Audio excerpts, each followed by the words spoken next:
আমি সাধারণ কাঠমিস্ত্রি করে আমি কাজ করে আমি সংসার চালাইতাম। হঠাৎ করে আমার ক্যান্সার ধরা পড়ার পরে তারপর আমি একটা মানে আতঙ্কের ভিতরে পড়ে গেছিলাম।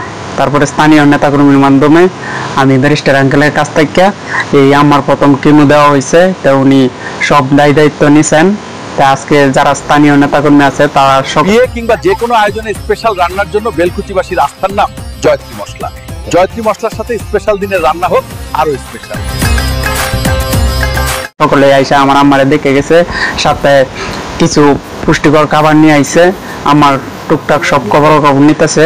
আমি অত্যন্ত ধন্যবাদ ব্যারিস্টার আঙ্কেলরে আমাদের পাশে থাকার জন্য। আরো ধন্যবাদ যে স্থানীয় যারা নেতাকর্মী আছে, আমার পাড়া প্রতিবেশী আছে, যারা আমার সর্বদিক দিয়ে সহযোগিতা করছে, তাদের প্রতি আমি লাখো লাখো কোটি শুকরিয়া।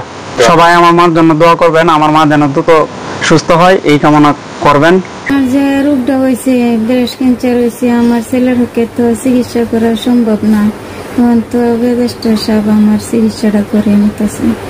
এলার থেকে আমি সন্তুষ্ট আছি। এলার লাগে দোয়া করি, এলাও আমার লাগে দোয়া করুক। আমার লাগে তারা যারা যারা আছেন দুর্গাপুরের নেতা কর্মীরা, হেরা অনেক কিছু আমার লাগে নিয়ে আসে, খাওয়ার লাগে পুষ্টিকর খাবার। আমি তারার লাগে দোয়া করি।